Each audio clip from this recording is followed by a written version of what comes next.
Hey gamers, I am Cybersnake7. Hope we're all well, guys. Back again with another video and back with another C64 Hit Squad Collection update video. Got another 15 great titles to show you from the collection that I amassed at the beginning of the year. No new titles have been bought as yet. Pulling in the reins a little bit, controlling my spending because I'm still not at work. I've got another 4 weeks off, unfortunately. So until then, I've still got a fair few games to show you, plus these 15 great titles. So let's crack on with these 15, shall we, guys? And there's, of course, 15 games, 5 from each category, 5 from the sports, 5 from the movies, and 5 from the arcade section. So we'll start with the sports, and this is sports number 15, and that is WEC Lemons. Now, this is a decent racing sim, timed racing game, of course. You just got to go through the full 24 hours without your timer running out, as you do. But still graphically quite good, plays quite well. I'm assuming this is probably ported from the old original arcade from the mid-80s, the 24 Hour Le Mans arcade, if you can remember that far back. And it's like the old arcade, like a round arcade machine based on a car, but you sat in the centre. And when you turn the wheel, your whole body used to turn. Good game at the time, but dated now, of course. But still, regardless, this is a great little title. A good racing sim, as I say. But that's number 15 in the sports, and that is WEC Lemons. Now the next one shouldn't be in the sports category as far as I'm concerned, it should be in the arcades, but such is life. But this is one of my top 5 C64 games anyway, and it's the classic, of course, Last Ninja 2. Why it's in the sports category is beyond me, but regardless, it's one of the best top-down, semi-top-down arcade beat 'em up / puzzle games. You can't beat the first 2. They are absolute classics. The third was a bit weak. Didn't really enjoy that so much. Done these back when I was a young boy and a wee lad, but nowadays are frustrating as hell, and I don't think I'd ever do them again. Still absolutely classic, an all-time classic game. I'd actually love to see this remade, but whether it'll happen is anybody's guess. But regardless, it's still a timeless classic, and another one I've added to the Hit Squad collection. So that is sports number 16, and that is The Last Ninja 2. And sports number 18, we've had to miss one because I ain't got number 17. Sports number 18 is Tennis Pro Tour, or Pro Tennis Tour. Not a bad graphical and playable tennis game, actually. It is pretty good for what it is. There's only a couple of tennis games, and this is probably the better one of the two. Got your usual spiel. Your usual one-player tennis game, and then you've got your competitions on there as such. But still, cracking little tennis game. Tennis is tennis after all. You can't get any different. But still another great title. And that's sports number 18, and that is Pro Tennis Tour. Now the next one, I must have done this video about 3 times because I called him Jack Nicholson. And he's not the actor, he's the golfer. So, get it right. This is Jack Nicklaus Golf. There you have it, I've said it right. And this is an average golf game. It's quite common, this one is. It's easy to pick up.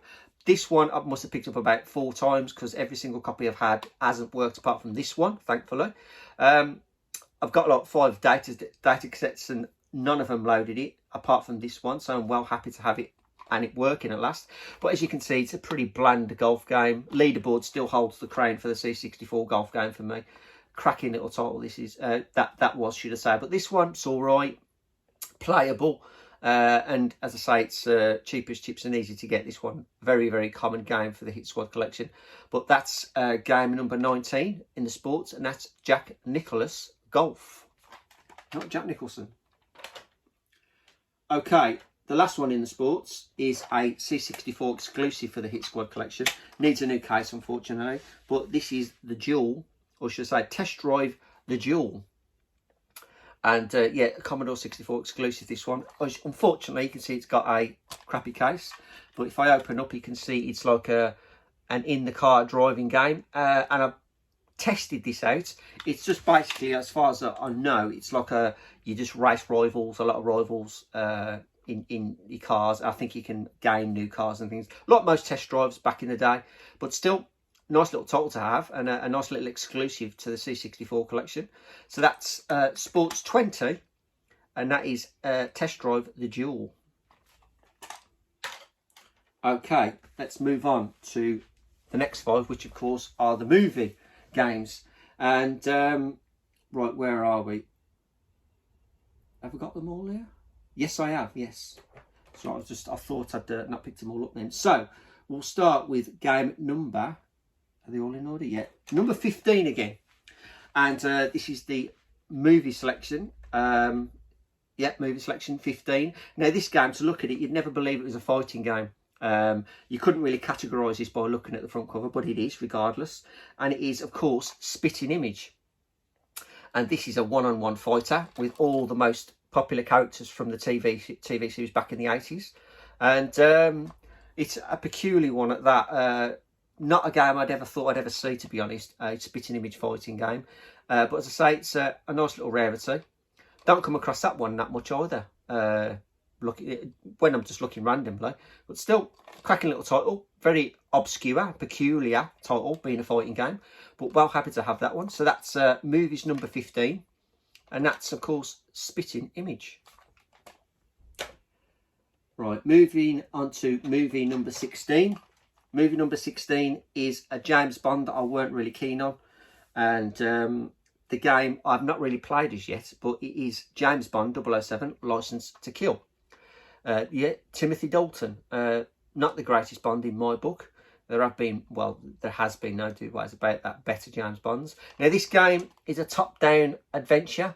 I've loaded it up, give it about a minute and a half, and I haven't really played it, so I can't really judge and tell you much about the game apart from it's a top-down adventure. But I'm assuming it's going to follow the movie of the same name, License to Kill. But it loads and it works fine.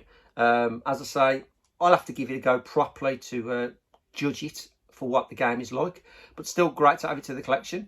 And that is of course James Bond 007 License to Kill. The next one is a great, I loved the movie back in the day, and I also own this on the Amiga, and I really loved it on the Amiga. Quite enjoyed this game. Never got past the hospital level. I think it was about the 3rd or 4th level on the game, and this is even tougher, but it's a classic Red Heat.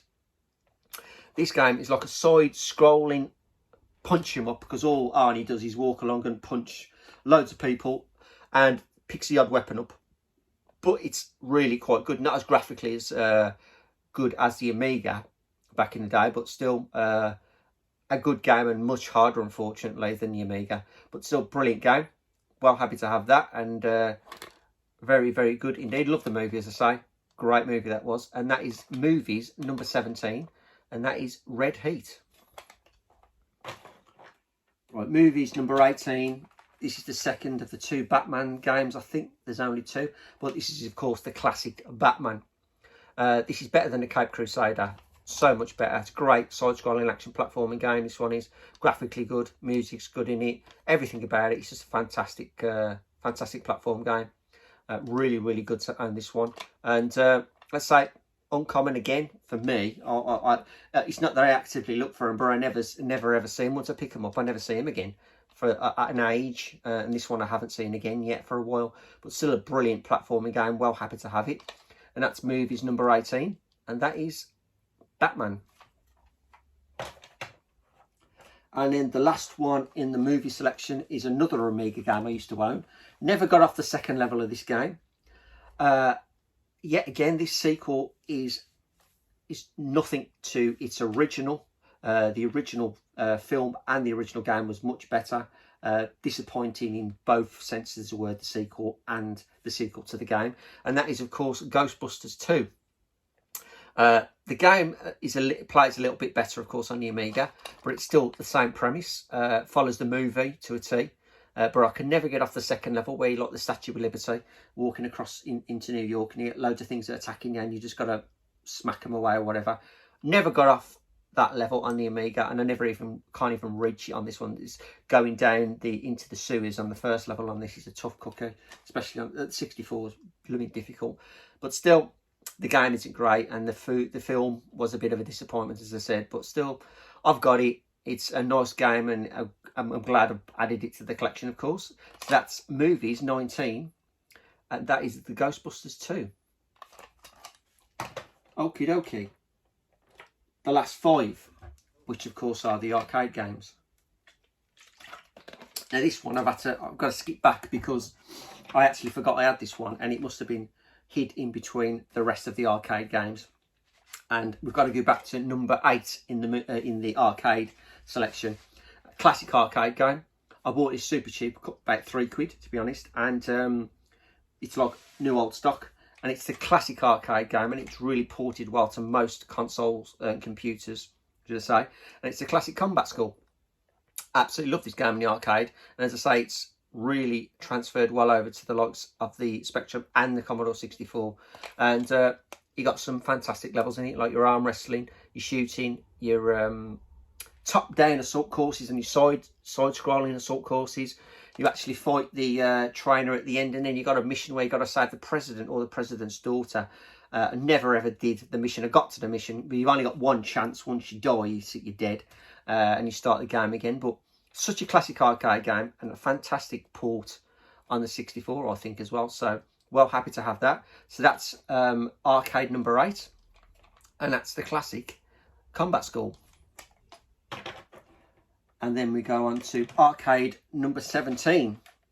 So we've had to dodge a few of the arcades. And this one's a classic Konami or Kiyomi, whatever you call it, side-scrolling shooter, which I'm not very good at. And this is Salamander. Case needs a bit of updating. There's a lot of stickiness on this one, so I need to get some new cases. But absolute classic side-scrolling shmup this is, or shooter, as should I say. Not very good at these, of course. But I never have been the best of shooters. I love the games, but I just don't play them well. Just don't get on with them. But still an absolute classic. And these obviously are always the big hitters. They're always the quite expensive ones and hard to get. The shooters are. So well, happy to pick this up. I think I paid about £12 for this. So works perfectly. As I say, just needs a case replacement, but well, happy to have that. So that is arcade number 17, and that is Salamander. And the next one, arcade number 19, is another classic arcade game I love, and this transferred well over to the computers as well. Apart from the second disappointing game, but you'll know what I'm talking about, and it's of course Rastan. Rastan is a classic side-scrolling platform game. Love this game. Transfers well over to the computers. Loved it on the arcade. The second one was a bit of an abomination. Really didn't enjoy that at all. But this one, true classic. Absolutely love this game. Still put this on. Love it on this. Love it on the Master System as well. But the arcade, yeah. Anytime I see one of this on the arcade, I'll give this a blast, definitely. True classic arcade game this is. But this is arcade number 18. And that is, of course, Rastan. And then arcade number 19, another shooter. But this one is definitely one of most people's favourite shooters, and it is of course the classic R-Type. Fantastic side-scrolling shooter this is. One I have completed. Probably wouldn't do it again today because I'm, you know, my dexterity isn't as good as it used to be. But still, another game I think has transferred over to the computers and most consoles quite well over the years. And but you can't beat playing it on the arcade. Classic music, classic bosses. It's just an all-round fantastic shooting game, and well, happy to grab that one. That one's an up and down in price. I mean, I paid a few quid for this, and I seen one last week for £6 on there, so it's just got to be luck of the draw, pick it up at the right time at the right price. But still happy to own this one at last. But that's arcade number 19, and that is the classic R-Type. And then last but not least is a great side-scrolling beat 'em up. I do prefer these games over the likes of Double Dragon. I personally do. But this is the classic Target Renegade. Now, I think there's Renegade, then Target Renegade. I think this is the second in the series, if I'm correct. But I absolutely love these games. Fantastic beat 'em up games. Story's good on them. The fighting, the gameplay, it's fantastic. And I know there's one of these where you actually have to answer the phone at the end of each level. Now, I don't know if it's this one or the very first Renegade. The third one, unfortunately, is a bit of an abomination. I've not played it, but we'll talk about that, I'm assuming, in a later video, because I do have that one, I think. But still, The first two are absolute classics, and you can't go wrong with a bit of Target Renegade and Renegade. Brilliant games. So guys, that's the last one, and that's arcade number 20 in the arcade selection. And that's all the 15 games for this episode of my C64 Hit Squad Collection update video, guys. So hope you enjoyed it. Keep watching, guys. Appreciate the thumbs up and the comments as per usual. And as I say, there is plenty more to come. So I'm going to leave it here, guys. Thanks for watching. And as per usual, I am CyberSnake7. Keep playing, guys. And remember, always keep watching. All the best.